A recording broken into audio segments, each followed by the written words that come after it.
In triangle XYZ, angle Y is a right angle. Point P lies on line segment XZ and point Q lies on line segment YZ, so that line segment PQ is parallel to line segment XY. If the measure of angle XZY is 63 degrees, what is the measure in degrees of angle XPQ?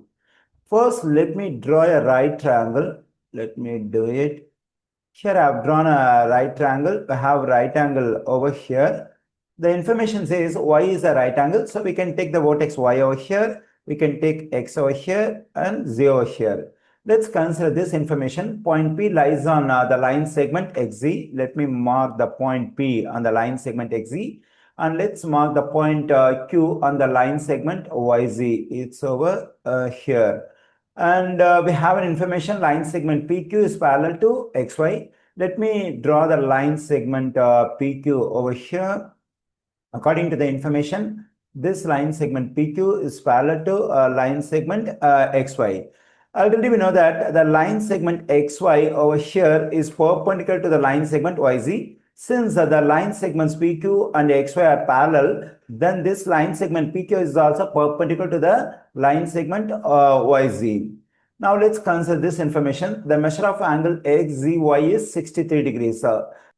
Here we have the angle XZY. So let me mark it. That is 63 degrees. And our aim is to find the measure of angle XPQ. XPQ is over here. That is, we have to get the measure of angle over here.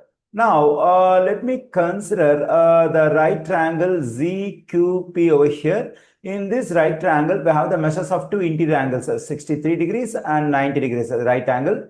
Now, let me assume the measure of third interior angle over here as y degrees. When I add the three interior angles of this triangle, they will add up to 180 degrees, because in any triangle, the three interior angles will add up to 180 degrees. That is y positive, 63 positive, 90 equals to 180. Y, when I combine these two numbers, I am getting 153. On the right side, we have 180. To solve for y, we have to subtract 153 from both sides. When I do so, I am getting 27. Here I got the value of y. Now let me replace this y by 27. That is the measure of this interior angle is 27 degrees. As I said, my aim is to get the measure of this angle, that is XPQ.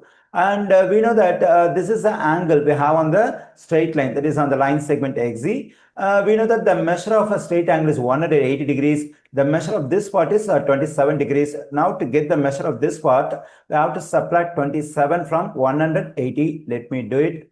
When I do so, I am getting 153. That is a measure of the angle XPQ is 153 degrees.